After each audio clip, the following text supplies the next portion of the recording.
Bonjour à tous et bienvenue dans le grand JT de l'éducation. Tout de suite, le sommaire. Contexte de guerre, pandémie mondiale, inflation, féminicide ou encore harcèlement scolaire. Comment dialoguer avec son enfant face à une telle montée de violence? Il y a eu le suicide de l'INSEE la semaine dernière, l'attaque au couteau à Annecy. Face au choc, face à l'effroi, eh bien, comment en parler avec les plus jeunes? On en parle tout de suite avec notre invitée. Elle est vive, elle est drôle, elle nous fait relativiser. En deuxième partie d'émission, on reçoit Solveig Fouché qui vient de publier un ouvrage, je cite, à l'intention des parents qui voudraient avoir de l'autorité mais ne savent pas comment et qui ont peur de péter un câble à force d'être bienveillants. Le ton est donné. Enfin, Guillaume Ouattara nous fera un petit mix des meilleures réactions sur les réseaux sociaux face au bac de philo qui a eu lieu hier. Vous verrez, il y a des pépites. Guillaume qu'on retrouve tout de suite pour l'actualité en bref.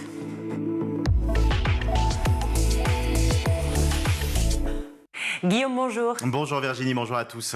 On ouvre ce journal avec le top départ de la procédure complémentaire de Parcoursup. Oui, ils sont plus de 900 000 candidats à avoir inscrit au moins un vœu sur la plateforme d'accès à l'enseignement supérieur Parcoursup. Et le moins que l'on puisse dire, c'est que le temps est un peu long pour certains d'entre eux, entre les vœux en attente, les vœux refusés ou bien les projets d'orientation qui ont évolué entre le moment où ils ont formulé les vœux et maintenant. Certains candidats ont trouvé un petit nom pour Parcoursup, c'est Parcoursum. Pas de panique donc, dès aujourd'hui, la phase complémentaire de Parcoursup va ouvrir. C'est une deuxième phase dans Parcoursup qui permet tout simplement de recommencer de nouveaux vœux dans les formations où il reste de la place. C'est titré chaque année par le Figaro, le bon plan de Parcoursup, puisque que ce soit en classe prépa, en BTS, en BUT ou bien à la fac, il va y avoir des dizaines de milliers de nouvelles places. Ça ouvre donc aujourd'hui et ça va s'étendre jusqu'au mois de juillet, voire août pour les retardataires. On part du côté de Mulhouse où une fausse alerte à la bombe a semé la panique dans un collège. Oui, c'est le collège Jean Massé de Mulhouse qui a reçu hier, en tout cas le chef d'établissement a reçu hier un message, un mail anonyme qui menaçait de faire exploser un engin présent au sein de l'établissement. Ce sont au total 500 élèves de l'établissement qui ont été évacués par les forces de l'ordre, des forces de l'ordre qui ont été déployées pour sécuriser la zone, donc des élèves évacués, des personnels administratifs et de direction et des enseignants aussi qui ont été évacués pendant quasi toute la journée. Tout ça pour ne rien trouver. C'était donc une fausse alerte, une mauvaise blague, un acte de malveillance. D'autres établissements ont reçu depuis plusieurs mois des menaces similaires, si bien que les services de police et de gendarmerie se penchent sur le dossier pour essayer de comprendre d'où viennent toutes ces menaces. On poursuit avec un sondage sur la laïcité qui met en avant certaines difficultés du côté des enseignants. Oui, c'est un sondage IFOP pour le Comité national d'action laïque qui interroge le rapport de l'école à la laïcité vu sous le prisme des enseignants. D'abord, le sondage il est intéressant puisqu'on a demandé à un panel de 650 enseignants comment ils définissaient la laïcité. Deux bonnes réponses arrivent en tête. La première, c'est la laïcité, c'est la garantie par la République de la liberté de conscience de chacun. Ça, c'est pour 50% des répondants. Deuxième réponse qui arrive en tête, la neutralité de l'État par rapport aux religions et aux partis politiques. Ça, c'est pour 43% des répondants. Mais là où le bas blesse, c'est que 31% des enseignants qui ont répondu à ce sondage ont une mauvaise définition de la laïcité qu'ils définissent comme l'absence de signes religieux dans l'espace public, alors qu'on sait que la liberté de conscience, elle est au cœur de la loi de 1905 sur la séparation des églises et de l'État. D'autres éléments intéressants ou inquiétants à voir ressortent de ce sondage. 69% des profs sondés en réseau prioritaire indiquent que leurs cours ont fait l'objet de contestations de toutes sortes, mais en lien avec la laïcité. Et 57% des profs disent que l'interdiction du port des signes ou de tenues manifestant ostensiblement une appartenance religieuse a été remise en cause au sein de leur établissement par des élèves. Il faut encore en parler du coup, la laïcité partout en France, mais surtout à l'école. Terminons cette édition avec une campagne de pub pour le métier d'enseignant. Une publicité suffira-t-elle à redorer l'image des enseignants et à susciter de nouvelles vocations? Ça pourrait être une question du bac de philo, on y reviendra d'ailleurs sur ce bac de philo dans quelques instants. Mais c'est en tout cas la volonté du ministère qui a confié, tenez-vous bien, à Éric Toledano et Olivier Nakache, deux réalisateurs qu'on connaît notamment pour Nos Jours Heureux ou Intouchables, on leur a confié le soin de produire une campagne de publicité autour du métier d'enseignant. Alors tout y est, de l'émotion, des larmes, vous allez voir dans quelques instants, et surtout le métier redoré, l'envie de devenir enseignant. On vous laisse découvrir ça. Bonjour madame, je suis la chirurgienne qui va vous opérer. Ça va? Comment elle va cette épaule, madame? Un docteur? C'est Madame Falampin. Ah oui, c'est Madame Falampin qui a une fracture de l'humérus. Madame Falampin, lycée Marie Curie. Sonia. Oui, c'était ma prof d'SVT. Ah waouh. En fait, c'est elle qui m'a donné l'envie de... Madame Falampin. J'y crois pas. Bah, moi, j'y ai toujours cru, Sonia.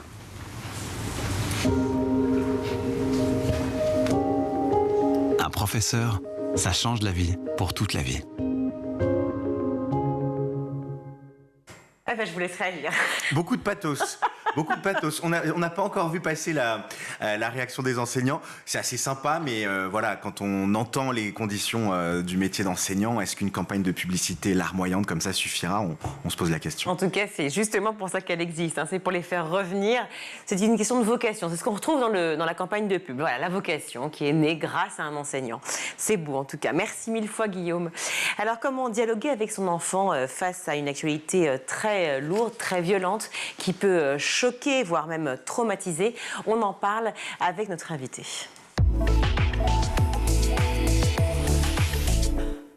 Pour en parler, je suis ravie d'accueillir sur notre plateau le docteur Jacques Léna. Bonjour. Bonjour. Merci d'être avec nous. Vous êtes psychiatre et psychanalyste.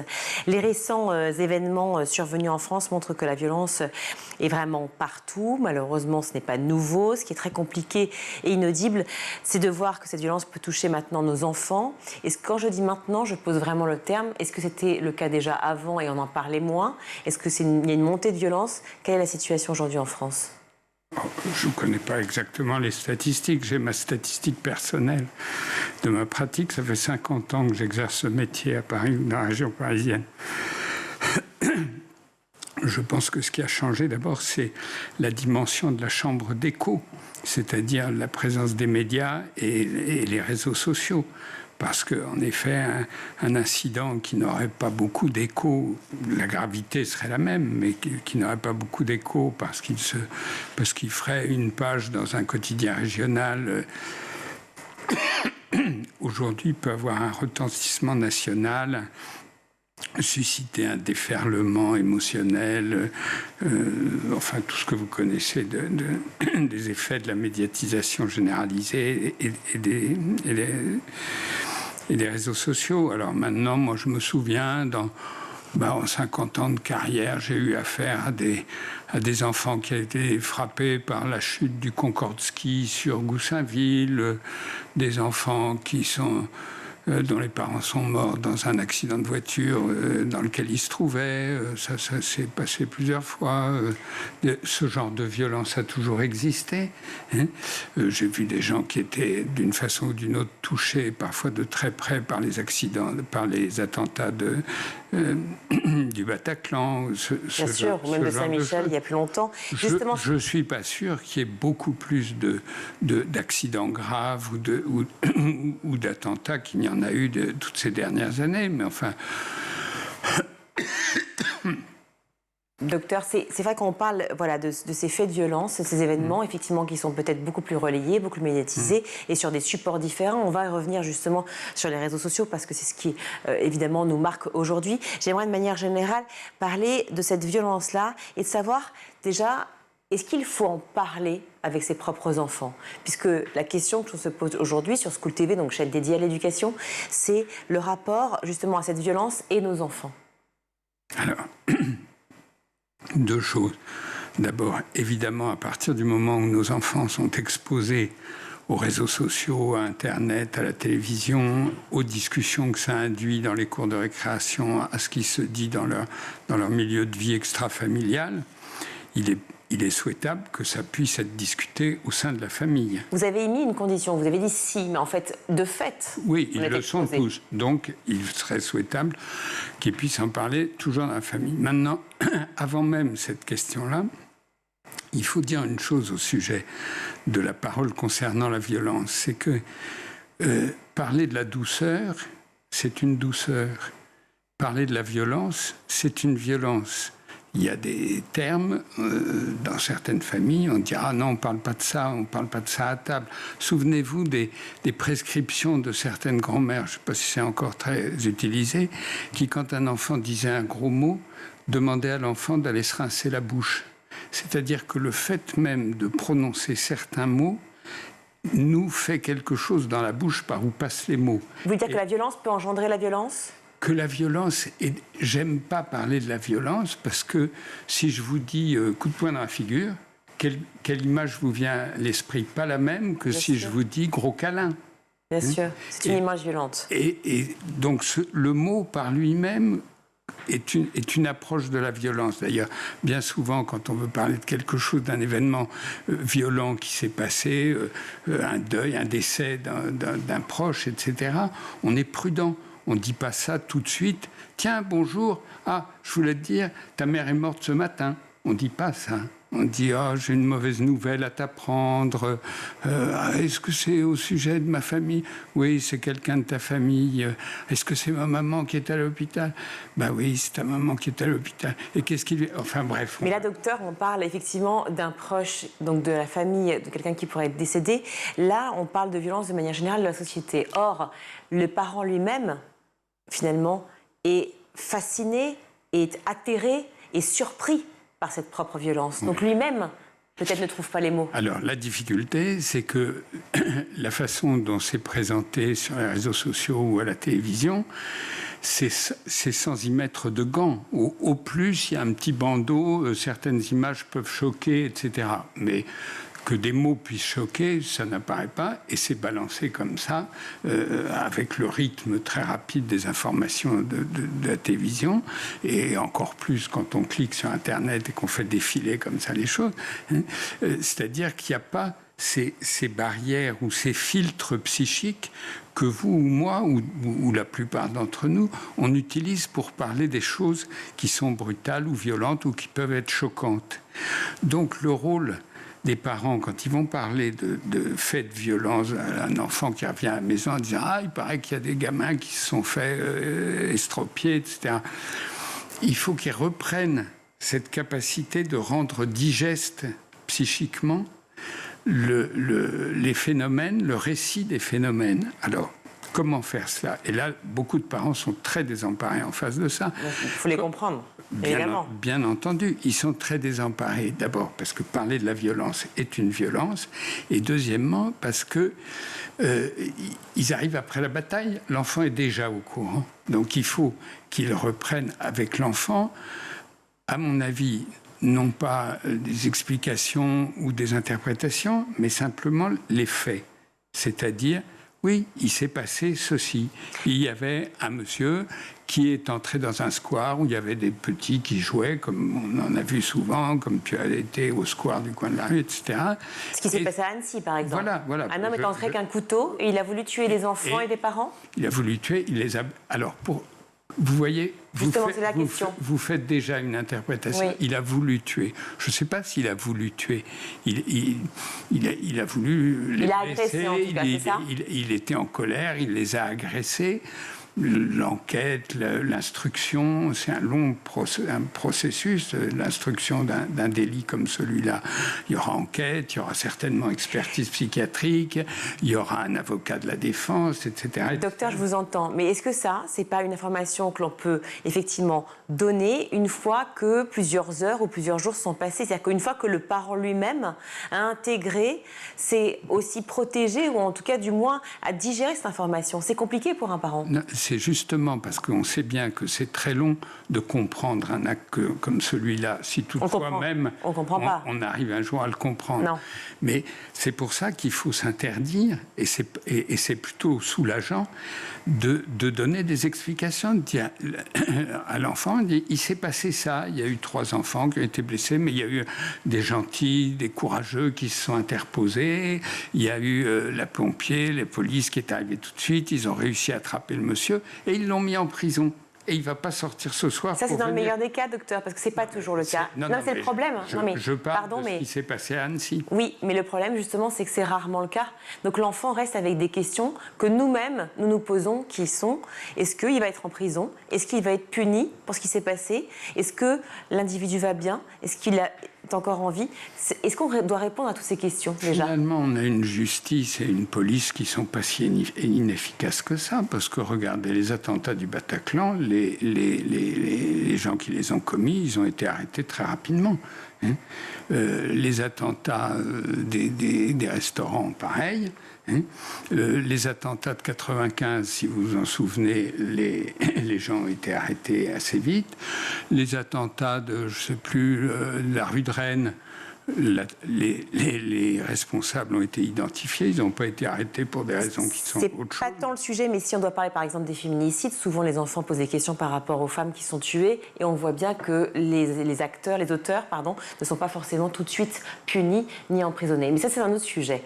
Donc, parlons des enfants qui clairement en fait se retrouvent dans une situation, d'interrogation. Forcément, ils cherchent des réponses. En tout cas, ils posent des questions. Est-ce qu'on doit répondre à ces questions-là? Alors, évidemment, on doit répondre toujours aux questions des enfants, pour autant qu'on ait des réponses qui soient à la hauteur et de la question comme elle est formulée par l'enfant et des capacités de compréhension des enfants. C'est-à-dire qu'il suffit de répondre à l'enfant le plus simplement possible et de ne pas aller au-delà de ce qu'il nous demande, et également de savoir accepter qu'en face de l'enfant, nous n'ayons pas réponse à tout. C'est-à-dire que si l'enfant dit pourquoi il a fait ça, à propos d'Annecy par exemple, pourquoi il a fait ça, ce méchant monsieur, je ne sais pas. Et pour l'instant, on sait ce qu'il a fait, on l'a arrêté, etc. Mais pour ce qui est de savoir pourquoi il a fait ça, tu vas voir, nous vivons dans un pays, ce qu'on appelle démocratique, c'est-à-dire qu'il va y avoir un juge, il va y avoir ce qu'on appelle l'instruction, c'est-à-dire qu'on va essayer de bien savoir ce qui s'est passé. Il va y avoir l'accusation, c'est le rôle du procureur, du parquet, etc. Il va y avoir la défense, il va avoir son avocat qui va le défendre. Et puis, tout ça va se terminer dans une sorte de théâtre, qui est la cour d'assises, où il va être jugé. Et on entendra tout ce qu'on dira. Et à ce moment-là, si tu veux, on pourra te raconter un peu comment ça s'est passé. C'est valable pour un collégien, un enfant qui a 5-6 ans par exemple, et qui va donc poser une question, vous répondrez « je ne sais pas ». Est-ce que ce n'est pas grave qu'un parent ne sache pas? Est-ce que ça n'augmente pas justement l'anxiété de l'enfant?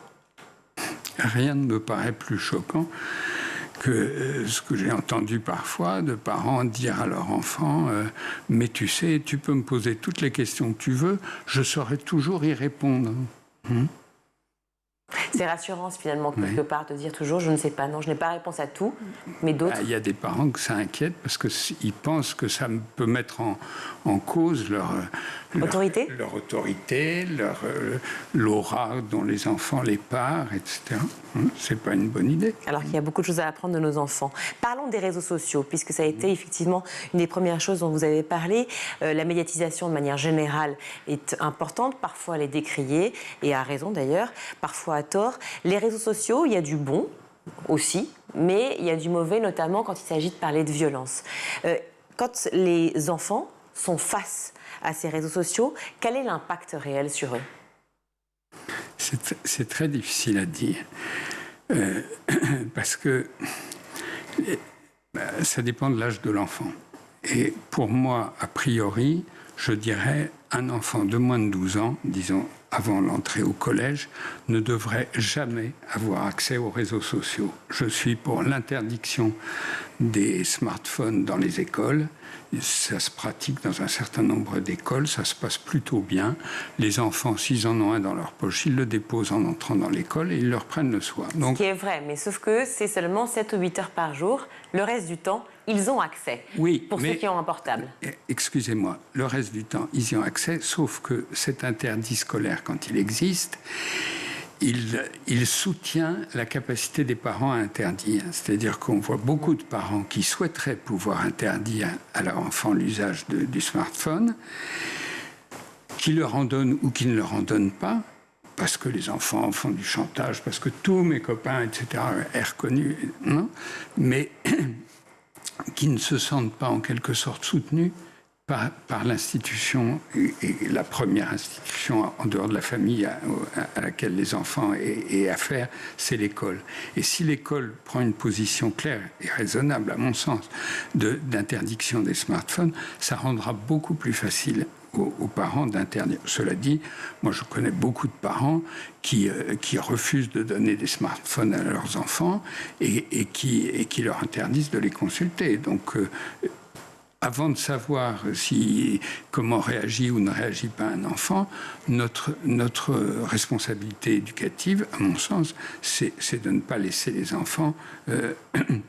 Vous me demanderiez comment il faut parler à un enfant qui sort d'une salle de cinéma pornographique. Je vous dirais, il y a d'abord un problème, c'est de quel droit il est rentré à 8 ans dans une salle de cinéma pornographique. Parce que ça existe ? Des enfants qui rentrent à 8 ans dans une salle de cinéma pornographique ? Oui, ça peut exister. Mais la salle de cinéma pornographique, c'est votre smartphone ou le mien. En 3 clics, vous avez toutes les variétés de la sexualité humaine et même inhumaine à votre disposition. Il y a un contrôle qui existe sur les smartphones. Les parents le savent ou peut-être pas. En tout cas, ils peuvent activer ce contrôle-là de manière à pouvoir justement interdire l'accès.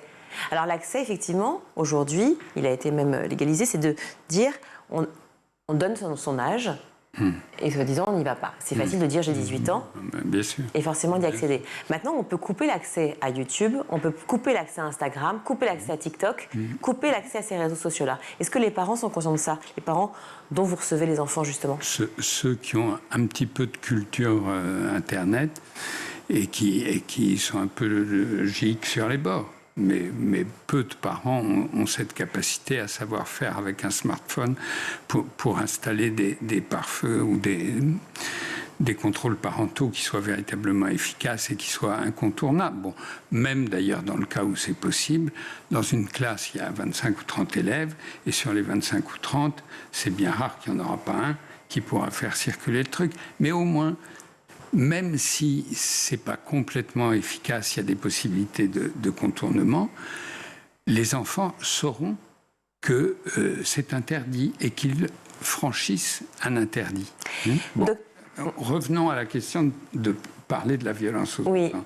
Moi, je pense qu'il faut pouvoir en parler avec les enfants. Les parents doivent pouvoir en parler en leur expliquant les faits et en leur disant...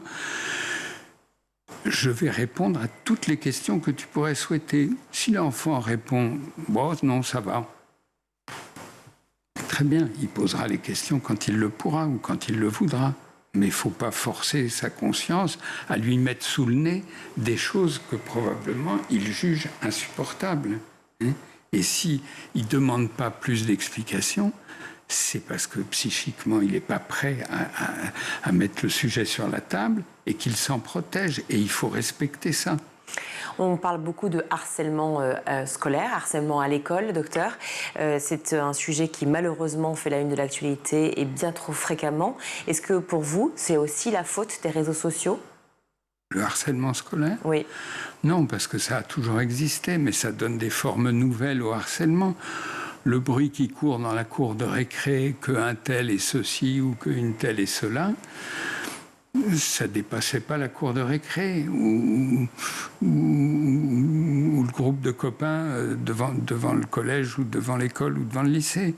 Aujourd'hui, avec les réseaux sociaux, vous donnez une publicité invraisemblable, universelle, mondiale, au fait que vous trouvez que votre voisin a une oreille de travers ou qu'il a dit un truc pas bien ou que telle fille a tel comportement, etc.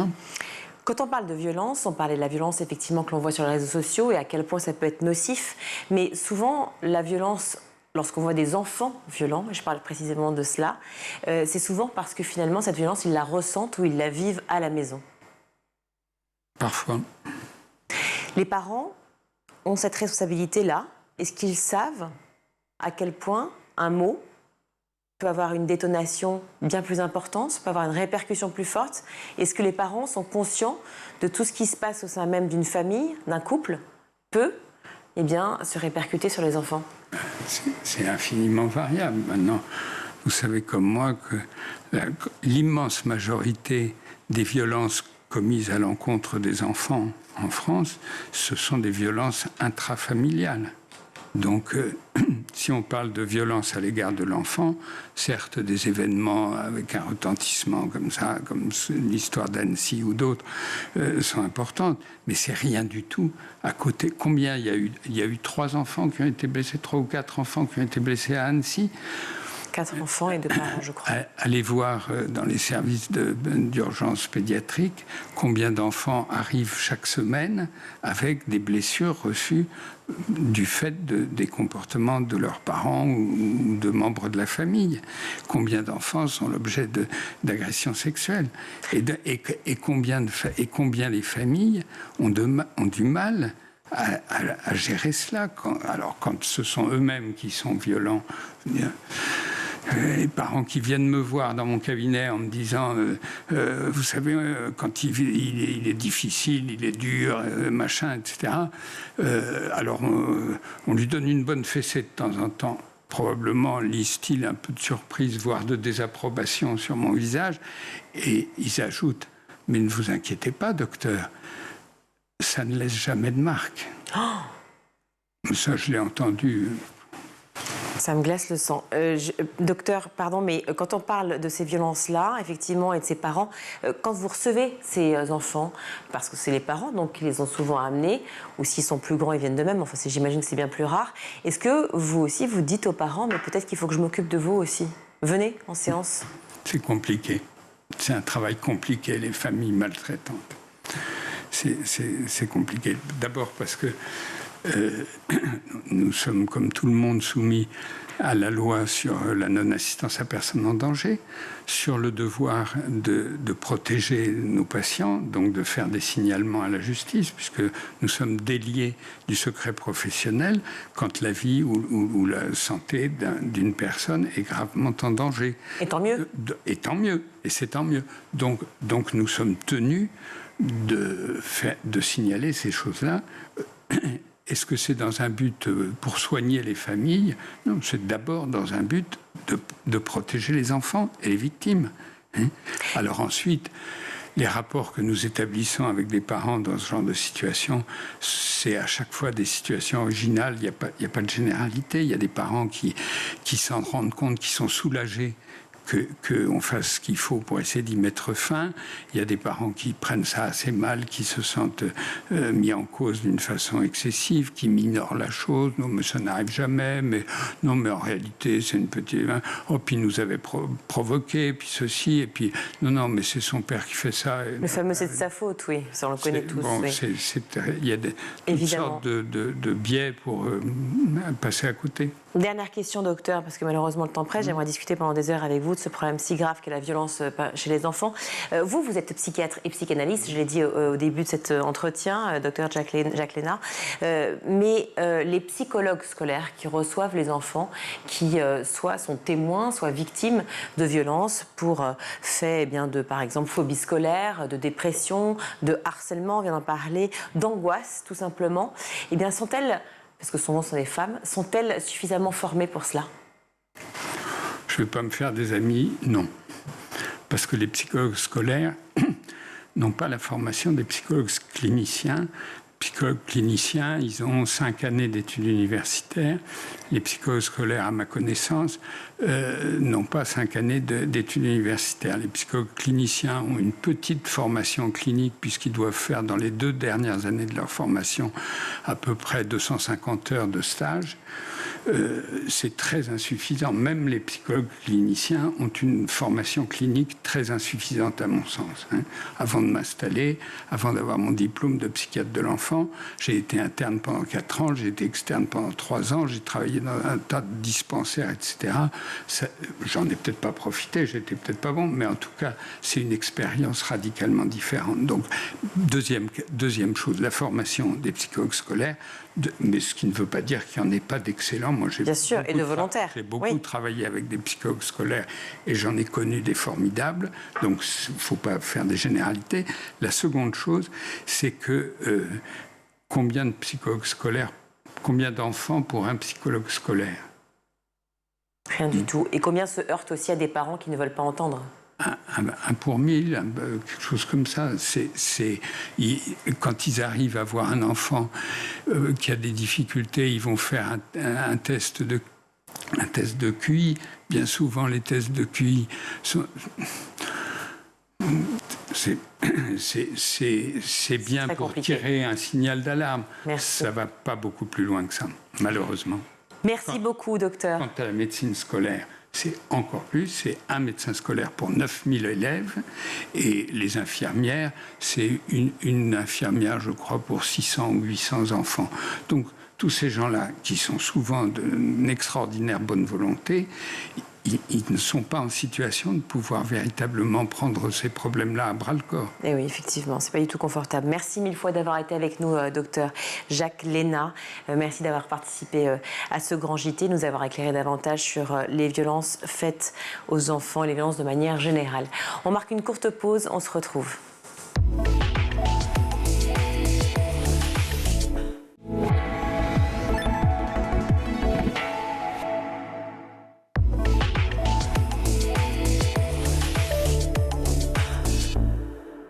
De retour sur le plateau du Grand JT, nous sommes ravis d'accueillir Solveig Fouché. Bonjour. Bonjour Virginie.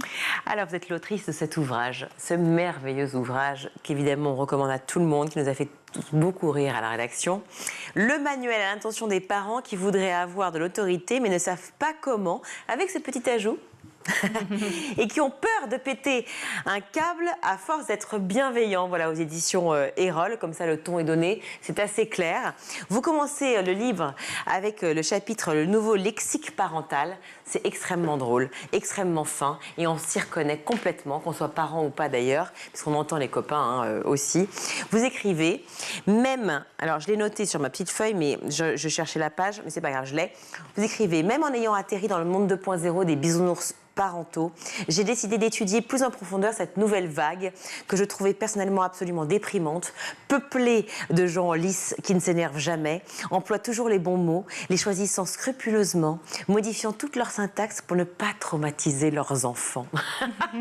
C'est dur avec l'éducation bienveillante. C'est vrai, vous avez raison Virginie, je suis dure mais je suis honnête. Voilà, je suis honnête sur le vrai monde des parents. Voilà, le vrai monde des parents. C'est quoi le vrai monde des parents? C'est-à-dire qu'à un moment, nous aussi, on est pris par nos émotions et quand on est un peu fatigué, quoi, que ça fait la 8e fois qu'on dit stop, bah forcément, on s'énerve en fait. Bah exactement, vous avez tout compris. C'est-à-dire que depuis quelques années... Je suis parent. Voilà, aussi. Depuis quelques années, en fait, on parle beaucoup des émotions de l'enfant et à quel point il faut les respecter, les accompagner. Alors certes, c'est évident, ça reste des enfants, des petits êtres innocents, mais qui ne sont pas déjà si innocents que ça. Et nous, on est des êtres humains avant tout. Et c'est ce que l'éducation positive omet énormément. Le parent est avant tout un être humain qui n'est pas infaillible, qui n'est pas un robot, qui n'est pas une machine.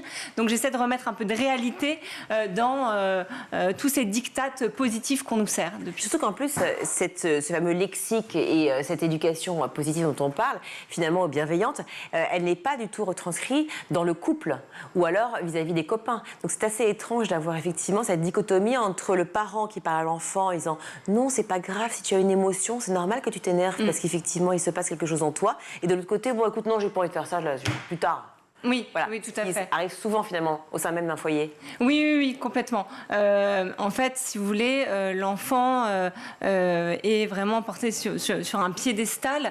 Alors, c'est très bien, ça part d'un bon sentiment, cette valorisation de l'enfant, le fait vraiment de les épargner au maximum.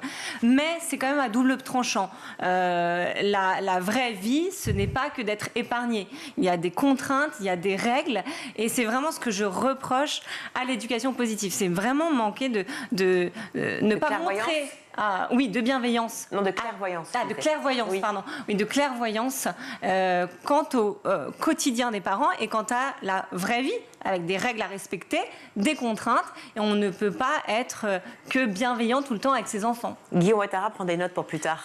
Non, mais quand il sera papa. Je trouve ça hyper intéressant parce que c'est des débats qui sont au cœur. Mais qu'est-ce que vous appelez la vraie vie, puisqu'un monde bienveillant, où on n'a pas un parent qui s'énerve, où on n'a pas un parent qui part en vrille, c'est peut-être ça la vraie vie rêvée, et c'est peut-être ça vers quoi il faut tendre, non?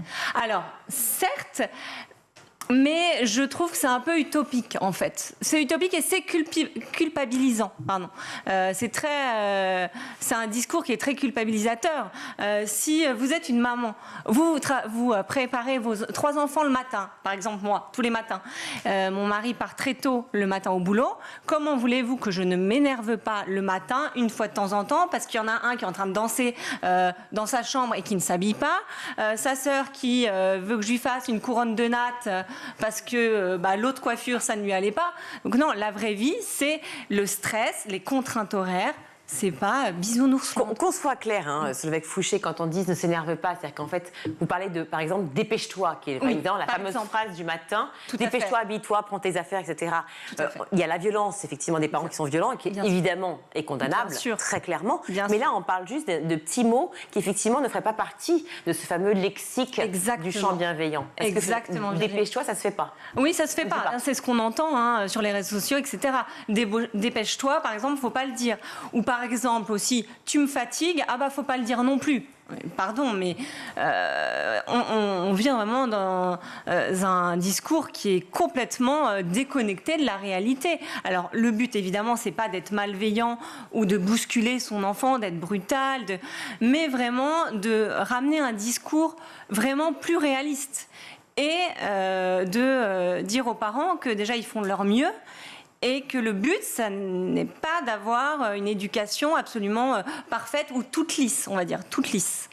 Mais le problème, c'est aussi de l'autoflagellation des parents. C'est-à-dire se dire à un moment, non, je ne suis pas un bon parent, je ne suis pas une bonne maman, un bon papa, je n'ai pas réussi, c'est compliqué, oh là là, je me suis énervée ce matin alors que je n'aurais pas dû, etc. Alors c'est vrai qu'on essaie effectivement un maximum de ne pas s'énerver. Mais finalement, est-ce que, c'est ce que vous expliquez, c'est ma question, est-ce qu'il faut réellement essayer d'être au plus près de la sagesse tout en respectant ce que l'on est, c'est-à-dire des êtres humains?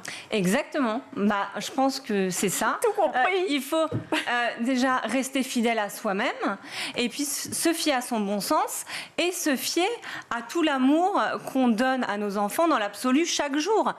Et ça passe pas par le fait de, à tout prix, ne jamais s'énerver. Ça passe par être bienveillant de 10 000 manières qui peuvent être là, en fait. Guillaume. C'est vrai que c'est un débat parce que moi j'ai travaillé avec des psychologues et j'ai beaucoup travaillé sur ces questions, mais justement vous dites qu'il faut faire avec son bon sens, son amour, mais est-ce qu'il ne faut pas à un moment aussi apprendre à devenir parent, parce que on file des gosses au bout de 9 mois à des personnes qui n'ont jamais appris et qui font justement avec leur repère. On ne les donne pas en fait. On les porte. On les refile. On les porte en fait. Dans les faits, quand on parle à des jeunes parents, ils récupèrent quelque chose dont ils ne savent pas que faire. Ils ont eu quelques cours, mais ils n'ont pas eu de cours de psychologie de l'enfant. Et mais quand on voit des personnalités à troubles, des peurs de l'abandon, des colères, des choses comme ça, on sait que tout vient de l'enfance et tout vient de, je sais pas, un parent qui systématiquement, dès qu'on faisait une bêtise, gueulait, ça fait que l'adulte, il va se retrouver dès que quelqu'un va gueuler, avoir complètement peur à faire, même si c'est pas un parent violent, mais il suffit qu'il y ait un parent qui a eu des poussées de colère pour qu'après, à l'âge adulte, on se retrouve avec des adultes qui savent pas faire face à la colère. Et votre question, en fait, la question, c'est parce que j'ai le sentiment. Qui sommes-nous? D'où vient-on? Non, mais est-ce qu'il ne faut pas apprendre à devenir parent, et est-ce que juste se baser sur ses ressentis, ses émotions, c'est pas prendre le risque finalement d'avoir des adultes névrosés et des enfants peureux? Bon, alors, vous cherchez un peu à me contrarier. Vous avez 4 heures. C'est comme pour le bac de philo. Je fais l'avocat du diable un petit peu parce que ça m'évoque. Non, mais c'est avec beaucoup de bienveillance. En 30 secondes, c'est le bec Fouché. Vous avez tout à fait raison, parce que on sait que souvent, on pourrait avoir tendance à répéter certains schémas de colère, de névrose. Et là-dessus, vous visez juste, c'est vrai. Ça nous amène à nous remettre en question. Et c'est plutôt très sain, parce qu'on n'est pas parfait. Mais moi, je dis, faites attention à l'autoflagellation permanente et systématique. Par exemple, il y a un chapitre où je dis s'excuser auprès de son enfant systématiquement dès qu'on crie. Vraiment, moi, j'ai envie de dire non. C'est parce que parfois, notre fatigue ou le fait qu'on soit excédé, c'est justifié. Voilà. Mais je suis d'accord avec vous. sur le fait aussi de ne pas répéter certains schémas de violence ou de colère, etc. C'est très juste et vous avez raison. Et comment gère-t-on la frustration d'un enfant qui a un papa ou une maman à la maison qui dit tout le temps oui à tout, qui ne s'énerve jamais, face à ce même enfant qui est effectivement dans une cour de récréation à qui on lui dira non, tu n'auras pas de bonbons, ou qui sera face à des copains ou des copines un peu plus... qui va la disputer.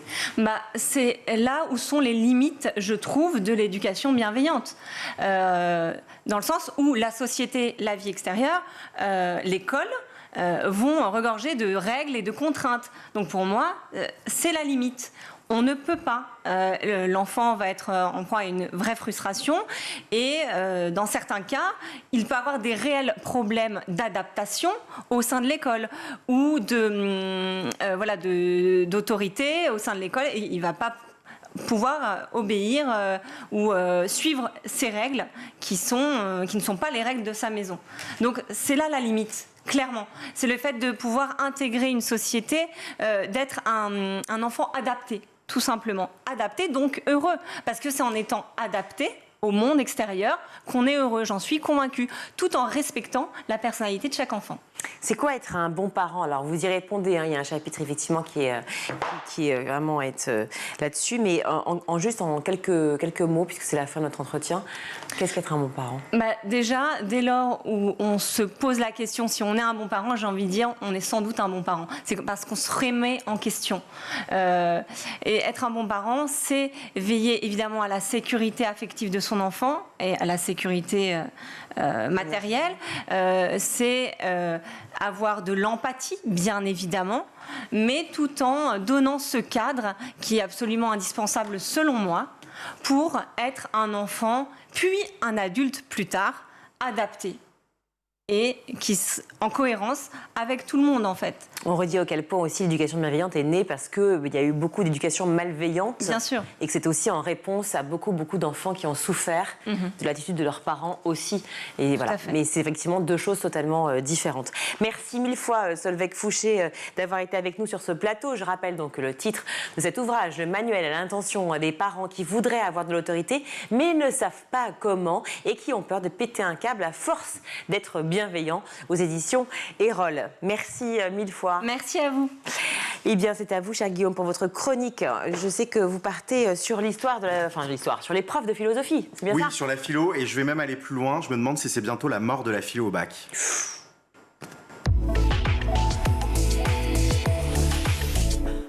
Guillaume, pour votre chronique, vous avez décidé de revenir sur la sacro-sainte épreuve de philosophie du bac qui avait lieu hier. Oui, et on va aller très loin aujourd'hui. On va se demander si c'est la mort de cette épreuve de philosophie du bac. En tout cas, comme dans toute enquête pour un décès, on va aller déceler les différentes preuves, les éléments à charge qui peuvent montrer qu'il y aurait eu une tentative de meurtre de ces épreuves. Hier, on en parlait de ces sujets. On a un peu dévoilé les intitulés. L'art nous apprend-il quelque chose? Transformer la nature, est-ce gagner en liberté? Le bonheur est-il affaire de raison? Vouloir la paix, est-ce vouloir la justice?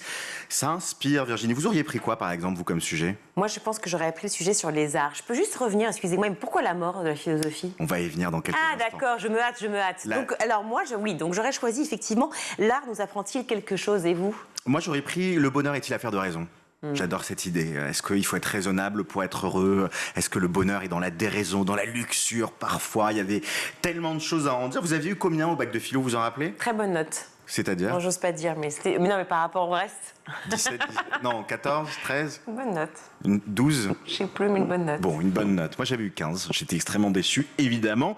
Et il y a eu pas mal de choses sur les réseaux sociaux. On va regarder un petit peu les tweets, puisque comme d'habitude, la troisième mi-temps, elle s'est faite sur les réseaux sociaux. Regardez un petit peu les réactions. Une première réaction de Moa qui dit « J'aurais 0 au bac de philo, mais au moins j'ai réussi à caler. Comme le dit Balou dans le livre de la jungle, il en faut peu pour être heureux dans le sujet 1. » C'est rigolo. Je cherche un rire de votre côté, Virginie, mais vous n'êtes pas sensible à l'humour de Twitter OK, comme on dit sur Twitter. Deuxième sujet, je suis sorti de la salle 2 heures en avance pour avoir la priorité sur les tweets. Ça, c'est aussi hyper important. Bref, les internautes ont passé un bon moment dans ce bac de philo. C'est un peu angoissant, moi, je trouve quand même. Enfin bref, il y en a un autre qui a posté son tweet, c'est Louis Boyard. Oui, le député qui s'est fait remarquer il y a quelques jours, on en a parlé, je crois, sur les bancs de l'Assemblée, quand il a hué la première ministre Elisabeth Borne. Eh bien, il a écrit son propre sujet de philo. Regardez plutôt à l'écran 2 sujets. Une démocratie qui empêche ses députés de voter est-elle encore une démocratie, ou la retraite est-elle réelle si on meurt avant de pouvoir l'atteindre? Il a même écrit qu'il n'est pas sûr que Macron et Borne et Elisabeth Borne aient la moyenne dans un tweet. Voilà, c'était ça, ce qu'il a écrit. Bon, quoi. on en pense. Bref, un autre débat fait rage sur les réseaux, la perte de prestige de l'épreuve de philosophie. Alors pourquoi vous parliez de mort? Eh bien oui, on en vient à cette mort de l'épreuve de philosophie. Traditionnellement, cette épreuve, c'était la première épreuve d'une série qui s'étalait sur une semaine. Ça avait lieu le lundi, on stressait et ça ouvrait le grand bal des épreuves de philo. Eh bien là, avec la réforme du bac, on a tout inversé et l'épreuve arrive à la toute fin. Non seulement elle arrive à la fin, mais elle arrive après les épreuves du contrôle continu, les épreuves écrites également, et surtout, les élèves ont déjà eu leur note. Et conséquence, qu'est-ce qu'ils font les élèves quand ils ont la note? Ils calculent les moyennes et ils deviennent des petits comptables à se demander quelle note il faut qu'ils aient en philo, ce qui fait qu'on voyait beaucoup sur les réseaux sociaux des jeunes qui disaient moi de toute façon, si j'ai 3 sur 20, j'ai mon bac de philo, donc pas besoin de réviser. Et là, on se demande si ça n'est pas le début de la fin pour la philo au bac, puisque la prochaine étape, c'est peut-être tout simplement de supprimer cette épreuve. On peut se poser la question. En tout cas, Raphaël Enthoven, le philosophe médiatique, s'est posé cette question et a vivement critiqué cette épreuve de philosophie qui arrive à la fin. Mais en fait, Guillaume, ça pose la question des dates, la programmation finalement des épreuves, puisque la plupart des élèves sont sortis de cours depuis déjà un bon moment, ne vont plus en classe. Et en plus, si cette épreuve de philo était ramenée finalement un peu plus tôt, peut-être qu'elle continuerait d'exister. En tout cas, je l'espère. C'est ce pourquoi plaident certains enseignants. Alors, ils plaident plutôt pour l'inverse, pour venir mettre les épreuves, comme ça a été le cas pendant des années, c'est-à-dire au mois de juin, puisqu'effectivement, ça fait longtemps qu'on ne voit plus les élèves en cours. Mais c'est peut-être le début de la fin et la mort de la philo. Non, je ne veux pas l'entendre. Bref, le philosophe dont vous parliez, Raphaël Enthoven, qui a d'ailleurs affronté hier l'intelligence artificielle, ChatGPT, sur un sujet de philo. Oui, le défi était hors norme. ChatGPT versus Raphaël Enthoven. C'était organisé par une école de commerce, la Paris School of Technology and Business, diffusée en direct sur les réseaux sociaux. Les deux ont eu 1h15 pour plancher sur le même sujet, le fameux sujet sur le bonheur. Est-ce qu'il y a de la raison dans le bonheur? 1h15 pour Raphaël Enthoven. Finalement, ChatGPT n'a eu besoin que d'1 minute 30 pour faire sa composition de philosophie. Ils ont tous les deux été évalués par 2 philosophes. Il n'a pas eu le sujet avant. Il n'a pas eu le sujet. Alors, peut-être qu'il a entendu parler du sujet dans la presse parce que ça a eu lieu dans l'après-midi. Donc, mais en tout cas, il n'avait pas de notes quand il est arrivé. 2 philosophes se sont penchés sur les 2 copies qui ont été anonymisées. Effectivement, ils ne savaient pas qui était ChatGPT, qui était Raphaël Enthoven. Alors, qui a eu quelle note? On écoute cet extrait d'RTL qui débriefe, qui refait le match. C'est rassurant de voir que vous avez eu 20 et ChatGPT 11. C'était pas un match, c'est ça que je veux dire en fait. C'est que ChatGPT a été entraîné pendant plusieurs jours par des ingénieurs, plus assisté par un prof de philo pour que le prompt soit bien précis, aussi précis que possible. Et donc les gens disent oui, il a mis 1 minute 30 à faire sa copie. C'est vrai, il a mis 1 minute 30 plus une semaine d'entraînement en amont. Et vous, 1h30. 1h15. Non, j'y tiens parce que j'avais des crampes à la fin, parce qu'il faut écrire la copie en 1h15 quand même. Mais bon, ça c'est un autre problème. Il a été entraîné, mais ce que je veux dire en fait, c'est qu'il serait entraîné pendant 10 ans par une armée de profs, ça ne changerait rien. L'intelligence artificielle peut exceller aux échecs, peut exceller aux jeux de Go, peut exceller dans la vie et peut-être hanter tous les domaines de nos existences. Mais alors en philo, dans 1000 ans, on ne sera toujours pas concerné par ça. Alors voilà, pour Raphaël Enthoven, ça n'est pas la fin de l'épreuve de philosophie. L'intelligence artificielle n'a pas réussi à aller jusqu'au bout de l'épreuve. C'est une leçon pour les élèves de collège et de lycée qui nous regardent et qui laissent malheureusement l'intelligence artificielle faire leur devoir à la place. Si vous le faites au bac, vous aurez 11 sur 20. Donc continuez à travailler et vive la philosophie, évidemment, puisque je ne souhaite pas sa mort, je veux pas de soucis. Vive la philo. Merci, oui. Alors le 20 sur 20 quand même pour Raphaël Enthoven, qu'on adore, certes Raphaël, mais enfin quand même, forcément, je me pose la question de savoir s'il y a eu quand même le sujet avant. Merci beaucoup d'avoir été avec nous pour nous parler évidemment de ce bac de philo, cher Guillaume. Tout de suite, on va retrouver Malika Ménard dans Souvenirs d'écolier et cette semaine, elle reçoit Zoé la modeuse.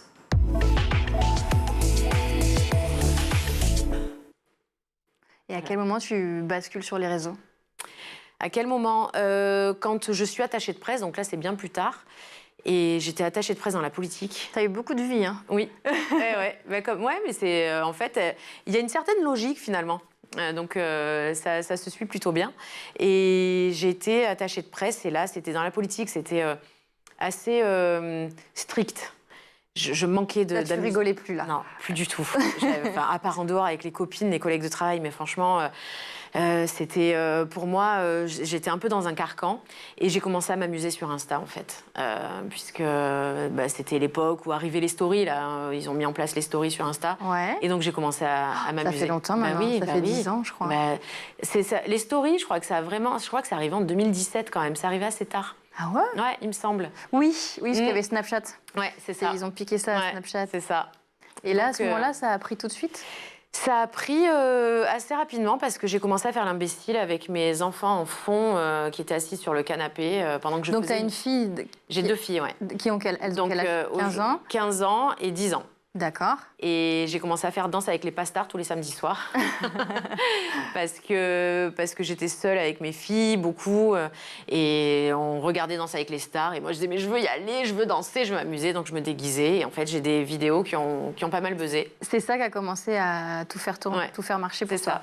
C'est ça. Mais en plus, à l'époque, il n'y avait pas ces histoires d'algorithmes. Donc, on prenait... Moi, je suis passée de 5 000 à 20 000 abonnés en une semaine, genre, quoi. Donc, le truc... Et là, à quel moment tu te dis, je vais pouvoir en faire mon métier à plein temps? Ça, c'était il y a 3 ans. Parce que je commençais à avoir pas mal de sollicitations en termes de collaboration, de partenariat, tout ça. Et là, j'étais attachée de presse, avec des horaires pas possibles, un petit salaire. Et puis, c'est vrai qu'après, on se dit, bon, là, je peux être indépendante, gagner un peu mieux ma vie. Et j'ai basculé. Et tes filles, elles sont sur Instagram, du coup? Oui, enfin, ma grande, elle est plutôt... elle observe, elle poste rien, mais elle regarde. Parce qu'elle pourrait déjà, à 15 ans, avoir... Non, mais c'est pas son délire. Elle consomme énormément, mais elle est pas dans l'image. Et quel regard tu portes sur ça? Tu as envie qu'elle... Tu fais attention, tu les préserves? Parce que toi-même, tu dois recevoir parfois des commentaires... Ouais, mais j'essaie de... Enfin, je suis pas trop regardante, je les pousse pas du tout, je les expose pas si elles veulent pas. Maintenant, je leur demande à chaque fois. Oui, pour les mettre en vidéo. Ouais, d'accord. parce que quand elles étaient plus petites, non, et puis elles jouaient le jeu, et puis assez rapidement, là maintenant, en grandissant... Elles veulent plus figurer dedans? Non. Ah non, la petite, même là, Alice, la petite qui jouait beaucoup le jeu, là, il y a plein de fois, elle dit « Ah non, tu postes pas ça, hein, non, fais voir, non. » Donc maintenant, j'ai Parce que par rapport à leur image ou à ce qu'elles font dedans ou... C'est un peu les deux, je sais pas, c'est un peu mélangé, mais il y a des fois, elles n'ont pas envie d'être vues. Voilà, elles n'ont pas... C'est plutôt ça. Oui, moi je suis très à l'écoute de ça, je suis hyper respectueuse. C'est déjà la fin de ce numéro, on se retrouve demain pour la suite de Souvenirs d'écoliers, toujours en compagnie de Zoé la modeuse. À demain. Merci Malika, merci Zoé. Tout de suite, c'est meilleur de School TV avec le Zap. Comment il marche justement pour un ex-commercial le processus créatif? Alors tu l'as dit, c'est avec une feuille, un stylo, plutôt des mots au début, plutôt un slogan, ou ça peut être un dessin, ça peut être... Comment ça dépend, comment ça fonctionne? Alors, je pense que ça commence par une grande écoute de la problématique. Ça, c'est un vrai boulot en tant que tel. Écouter, c'est pas toujours une qualité que tout le monde possède, mais c'est très très important. Et puis après, il faut commencer à imaginer un axe de discours, pas forcément une réalisation, mais parce qu'on peut faire beaucoup de choses, on peut dire beaucoup de choses. Donc ça, on appelle ça le brief. Et ça, c'est en soi un acte qui est aussi créatif. Et puis après, il y a la réalisation, la concrétisation de l'idée. Comment tu vois ça, toi, justement, le processus de création, toi qui est plutôt une appétence, j'ai l'impression, pour le côté market? Pour moi, c'est quand même le plus beau côté de l'agence, parce que c'est avec ça qu'on fait rêver les gens. Ouais.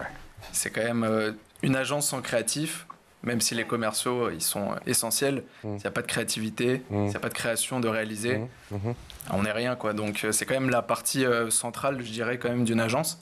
Et c'est aussi celle qui fait le plus rêver, parce que quand on voit les jeunes, par exemple, quand je vois mes camarades un peu dans la classe, c'est un peu à chaque fois sur les projets la partie qui nous titille le plus, parce que c'est là où on prend le plus de plaisir, c'est là où on s'amuse réellement. Et qui vous challenge le plus, j'imagine. Ouais.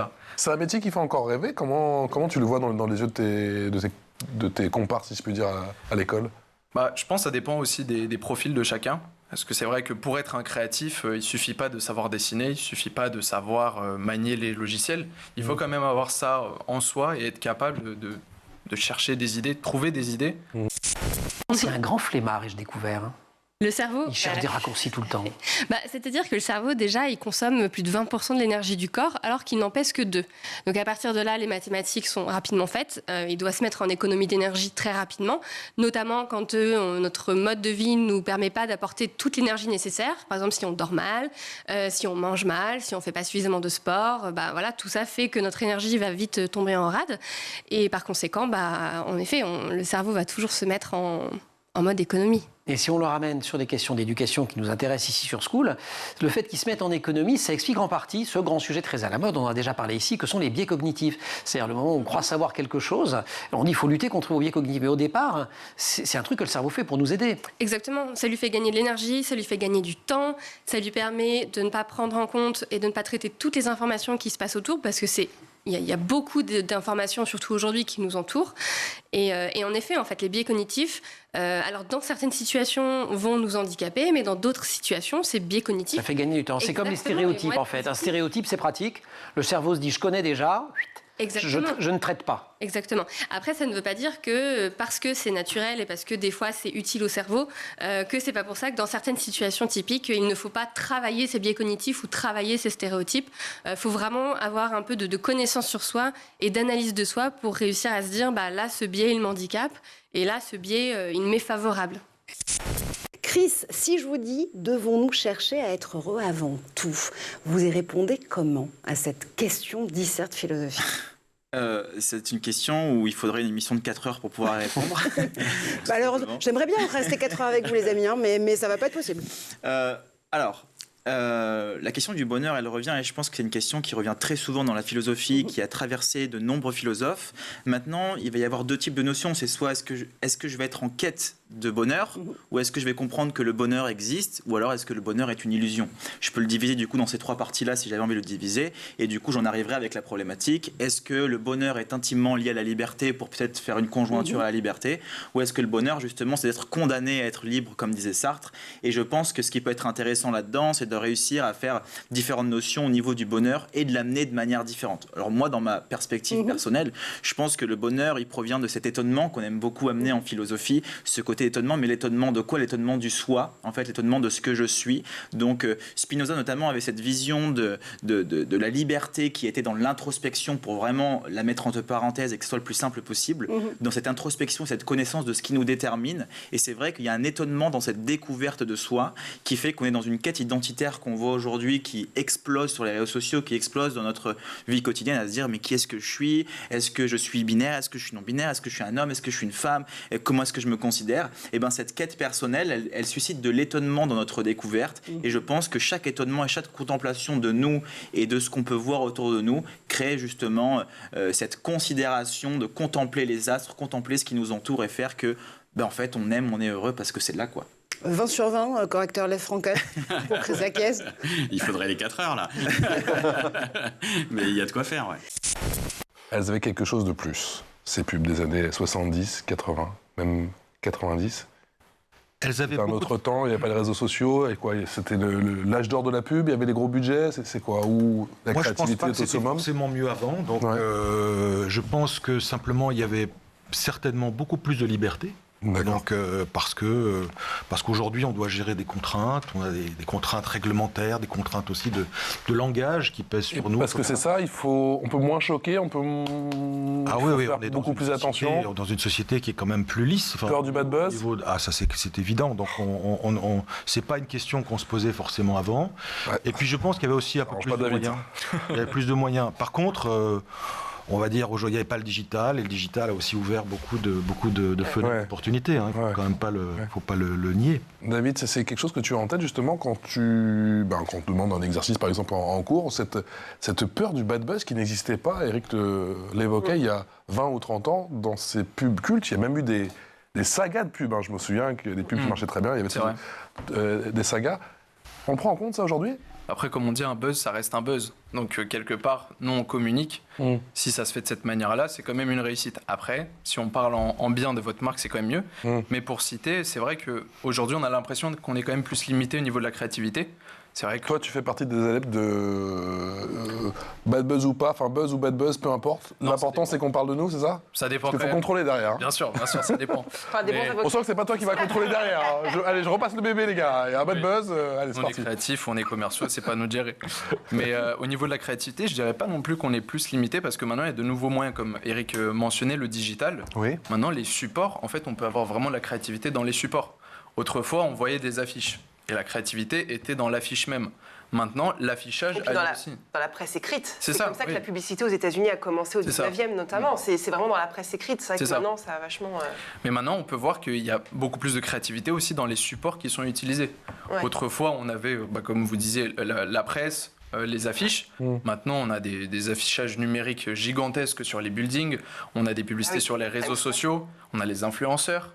Donc, ça fait vraiment toute une panoplie, une pléthore de supports qu'on peut utiliser en tant que créatif et qui justement ouvre plus loin les portes de la créativité.